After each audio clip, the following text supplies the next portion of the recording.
never have discovered pizza or mussels. Or Splinter, Master Splinter. Well, he's the one who found us, got us all together. Let's face it, folks. We're the Fab Four of the 90s. One green, and two green. Yep. Yeah, yeah. This is our story. We were awesome. Hey, dudes and dudettes, it's the Turtles.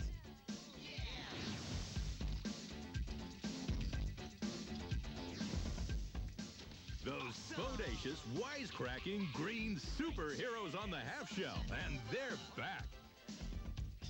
Bossa Nova? What makes them so popular? God, I love being a turtle! God, I love being a turtle! Where does this turtle mania come from that has swept the country? I like them because they eat the weirdest kind of pizza that I've ever seen. The new Turbo Ginsu! Woohoo! It dices, it slices, and yet makes French fries in 3 different...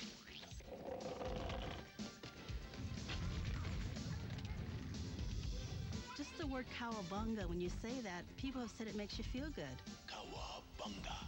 Cowabunga! Huh?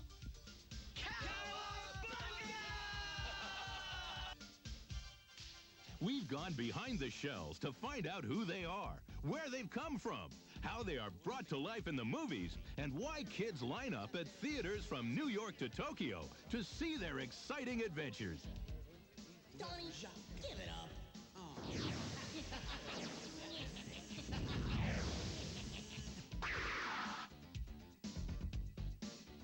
Teenage Mutant Ninja Turtles are one of the most amazing phenomena in history.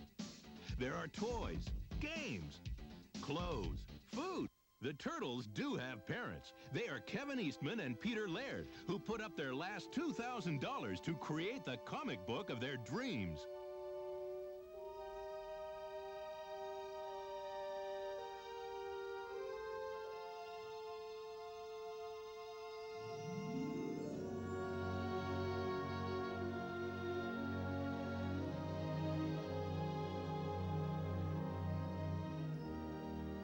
Peter and I came up with the Ninja Turtles, the Teenage Mutant Ninja Turtles, in a lot of ways out of a love of comics and out of some silliness. So late one night, after watching some bad TV, feeling really silly, I did this drawing of a turtle with a mask on and nunchucks strapped to his arms to make Peter laugh. So then I had to do my own version of it and change a few things, tweaked it a little bit, and threw it back at Kevin, kind of dueling sketches, and ended up, Kevin made a drawing of 4 turtles, each with a different martial arts weapon, and in pencil, which I inked and added to his Ninja Turtles, Teenage Mutant.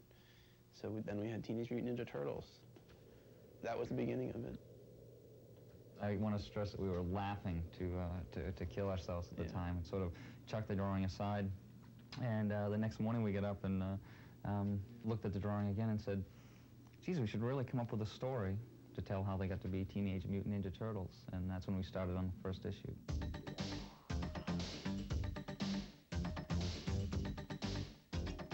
The characters of the Turtles could be pretty easily summed up by saying Leonardo is the leader, Raphael is the hot-headed one,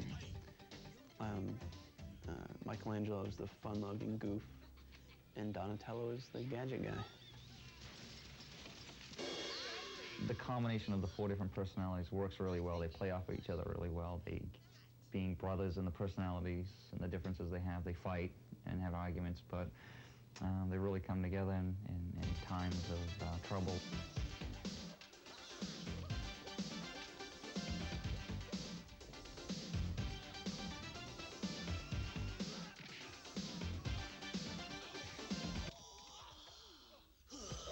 Oh, no more?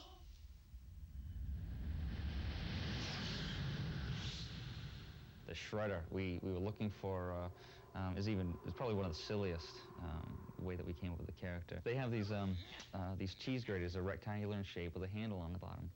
And I was drawing this off, and this was around the time we were really excited in developing the story for the Turtles, and I slid my hand into it and held on to the end, so we had these graters, these cheese graters sticking out. It's like, could you imagine a character with weapons on his arms like this, you know, to think the guy would be lethal.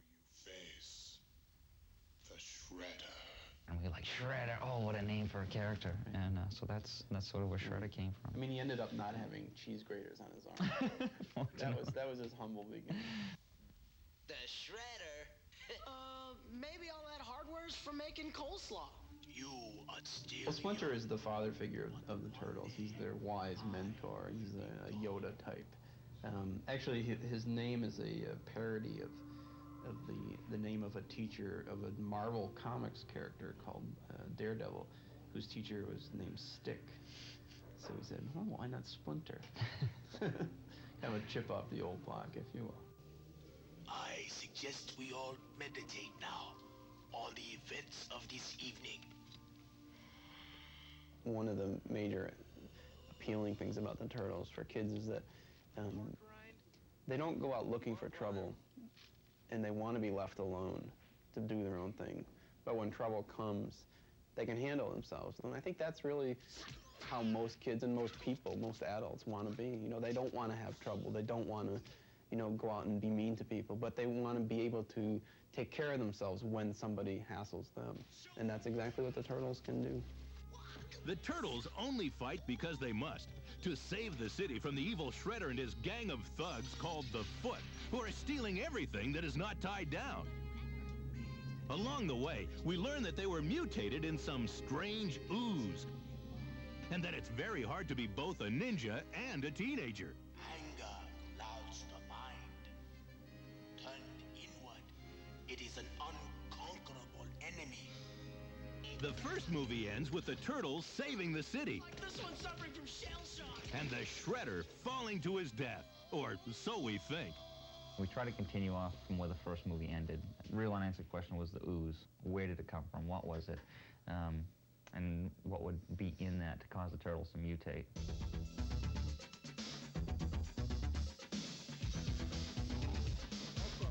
Eastman and Laird's characters are back in a new action adventure with a few new twists.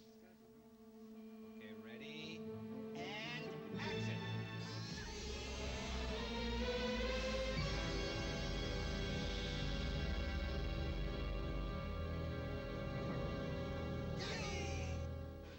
A, 67C. This is the fun part.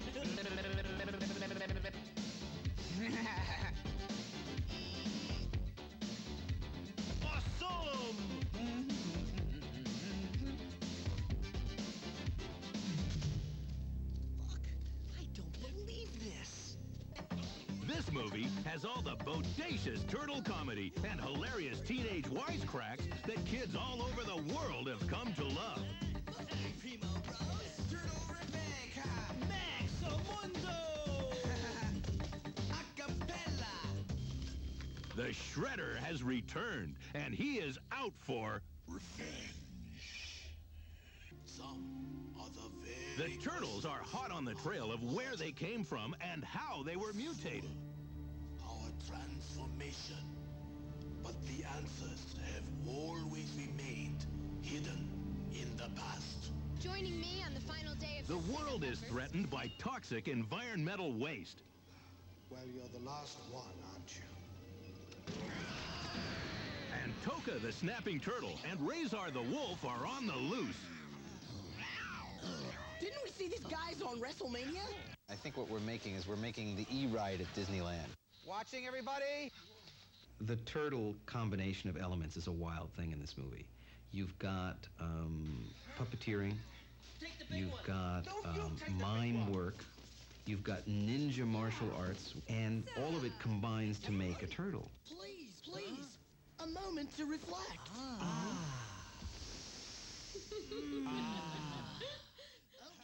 I think Michelangelo is a very warm character in this film, and I think that he really always finds the humorous side to every situation. Hey guys, check this.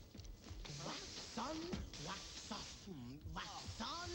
Mouth off. Donatello is more sensitive in this picture and more articulate. Serial numbers. Well, I could try, but if the database is coded, the whole system might go down. Leonardo is very much the serious one, and the character who tries to lead the others. A little more stuff to help with, Michelangelo. Hey, I'm helping Donnie. Raphael is a much more humorous character in this movie. He is not as angry as he was in the first movie. Aha! Touchdown! Yeah! One of the things that's great about the Turtles, one of the biggest achievements that occurred in the first movie and in the creation of these characters, is you believe them. It's not that they're real. The kids know that they're actors in suits and that the heads are, you know, remote controlled. In fact, they're fascinated by it, but they believe them. I'm the cool dude, Michelangelo. Your favorite and mine. I love surfing. I love pizzas. I love life. Didn't do that very well, did you? Let's try again. The Turtles, Splinter, and the new characters Toka and Razor are brought to life by Jim Henson's Creature Shop.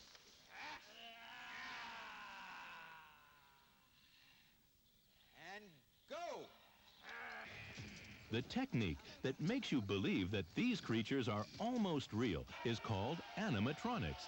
It's a space-age form of puppetry where the puppeteer uses a computer and radio controls to animate his creature. First, we should observe the ancient ritual of the, traditional pre-fight donut. Yeah! Technically how it works, you have the puppeteer who has his controls. He's standing off camera. Then you have the actor who's inside the suit with the mechanical head on, and the puppeteer's actions are transmitted via one of our special computers to the turtle head. You've got the motor sounds that's constantly going on. You can't see. That's where we see her, right there. Oh, I shouldn't show that. And you've got the sound from your puppeteer, because you can talk to him. And you've got, in the other ear, you've got the sound from the common feed, which is everybody talking together. And then you have whatever's going on in the outside world, which also filters through as well. So it's basically like being in Grand Central at rush hour with a tin can over your head. It's a lot of fun. You've got two people who are doing the character, so you have to really work together as one. You've got to be thinking in the same way, helping each other out. Misha's coming up with the body stuff, and I'm coming up with the face, and we have to be really together and have a sense of fun about it, enjoy it. Now I know what a postal package feels like. You take the ugly one. No, you take the ugly one. I'll take the ugly one. Oh, which one's the ugly one? I decided to make Leonardo the most ninja-like of all the turtles. I wanted to make him, in every situation, to come out shining in Splinter's eyes. Leonardo? Yeah. What can we say about Leo? Whoa, boring. Just Who slightly. said that? Yeah.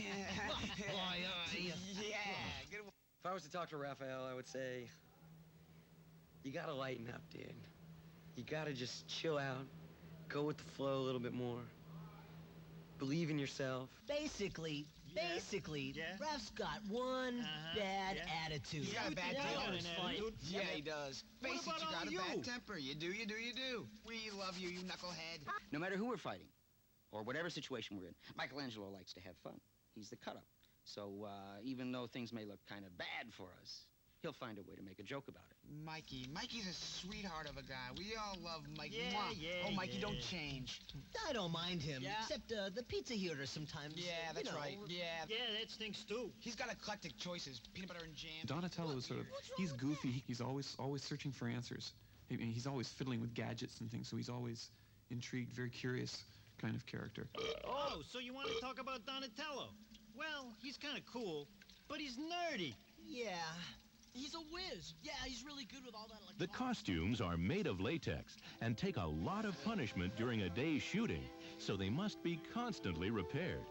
Each actor's costume is made especially for him and takes a long time to get on before the cameras roll. Just put my hands on. You might as well, we'll just do the shell over there. Hang on. These are dressers, the backbone of what makes a turtle costume look good. And they're snapping my knees together. You'd like that, wouldn't you? Yeah, this is my knee. Have you ever had your knees snapped together? Yes? Oh, I'm Donatello. I think. I'm Leaf. No, I'm Donatello. Second sticks. Stand by. I am a puppeteer also, but instead of using my hands, I'm using my whole body. The hardest part is the heat and the weight. And, you know, like the 8th hour into the day, you know, how do I still seem light on my feet when, like, the whole costume is soaked up 30 pounds of my sweat? It's not gonna work. Yes, it is. They'll eat anything. We thought, how can you take latex, strap it over an actor, put some wires in his head, and make it believable? But it was just one of those magical experiences that they're that good. Guys, knock it off. Keep your eyes peeled. Well, Splinter, he's probably the most sophisticated hand puppet that's been made. He combines the latest computer technology with some of the more traditional skills of a hand puppet. Veiled by a shadow, too deep to penetrate. Until now. Splinter's mostly worked like a puppet. I put my hand up inside of Splinter to work him. We do have another performer that actually does expressions on Splinter's face. And we also have a puppeteer that does both arms of Splinter. So it takes about 3 people to make Splinter work. Come away from there. Jeez, I was just gonna... Never forget who you are. You are Ninja. Kevin Clash also records Splinter's voice, but the Turtle Puppeteer's voices are replaced by other actors. Awesome! And so are Toka and Razor. We've got 2 new mutants in the movie. They are treated seriously. They are scary creatures up until the moment they open their mouths, which is about 1 minute into seeing them.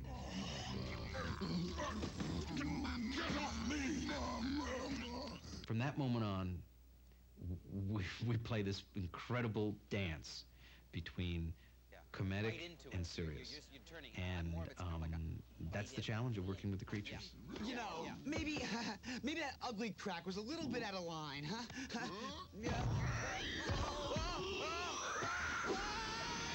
Another important part of the turtle character is their ability to fight. Of course, Master Splinter teaches them to fight only as a last resort. They fight because they must, but it is the last choice for the true ninja. All the martial arts sequences needed to have a lot of the turtle action that kids love.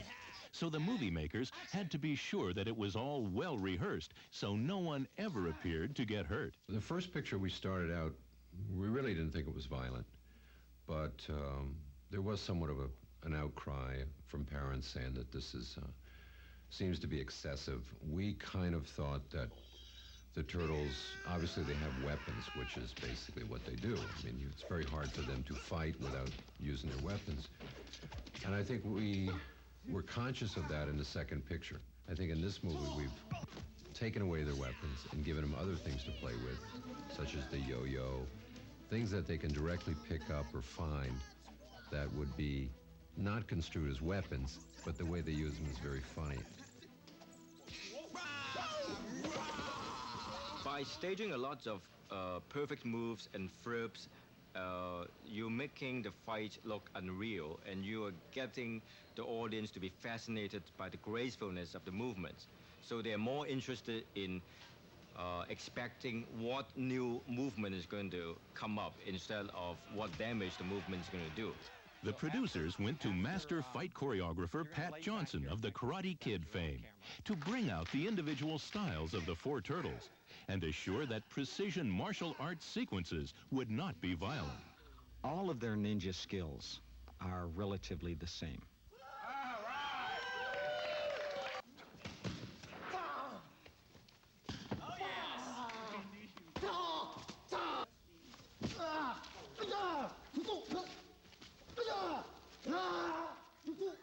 In fighting, Michelangelo tends to have the most fun with his fighting. I mean, he's just having a ball.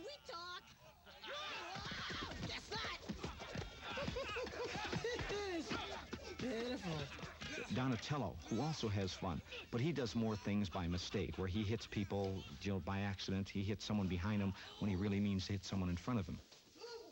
Leonardo feels so superior to his adversaries that he's really taunting them and having fun that way. Raphael is really harassing them. His comedy is more of harassment to really drive them nuts. You're good! Come on! We spend literally hours and hours and hours. Everything we do is done in slow motion. We probably spend as much as 10 hours rehearsing one punch that's going to be shown for 1 second to make sure it's done safely. One thing that people have in their mind anytime they see martial arts is that it's very violent. In the movie, you never see any blood or any stabbings or anything of like that. And most of the time, the fight scenes are comical. And action.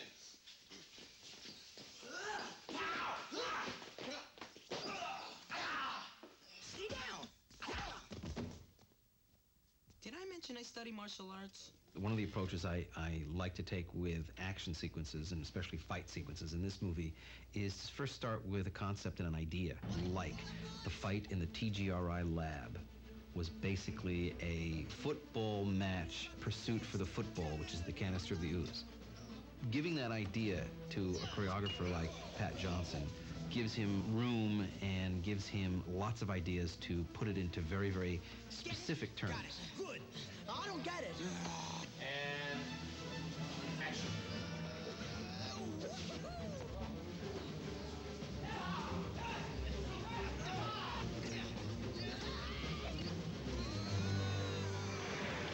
Hey, Mikey, he serves out, dude.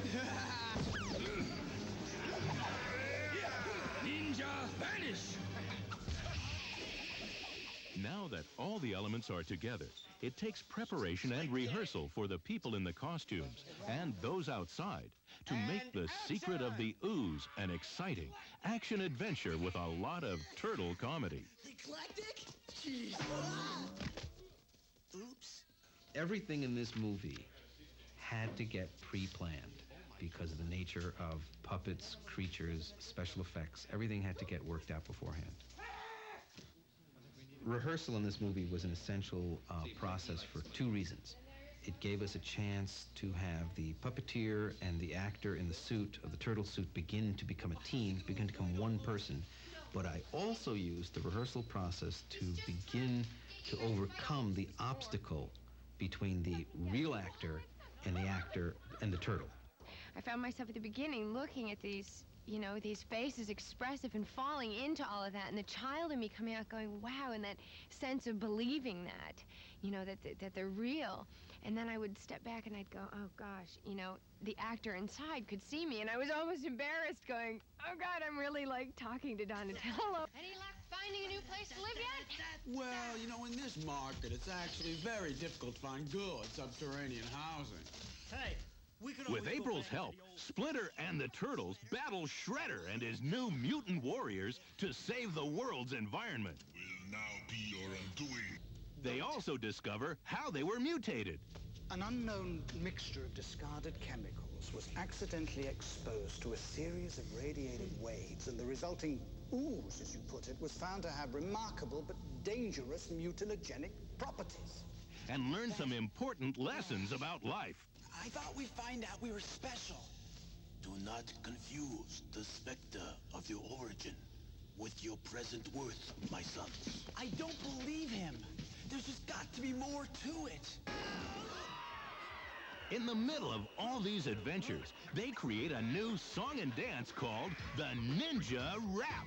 1, 2, 3, 4, 5, 6, 7. The Ninja Rap has been choreographed to turn everyone's favorite dudes into the most marvelous martial arts dancers around. There's a combination of elements in the choreography. We try to lay the martial arts aspect of it, you know, this kind of stuff, and the just the strong, powerful, percussive hits that come into martial arts against the street dance hip-hop kind of choreography. It's like mutant hip-hop.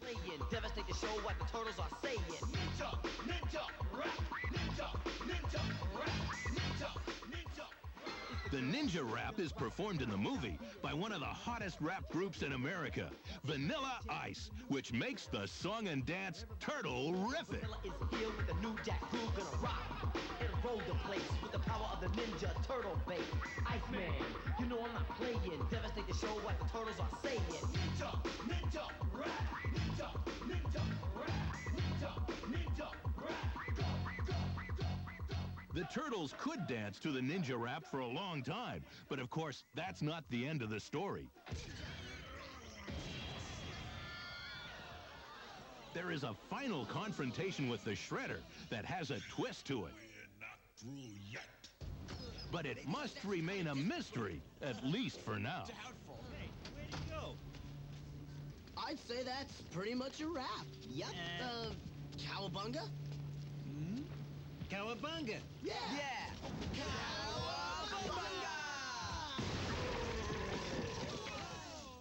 Teenage Mutant Ninja Turtles 2 is an exciting action comedy for kids of all ages.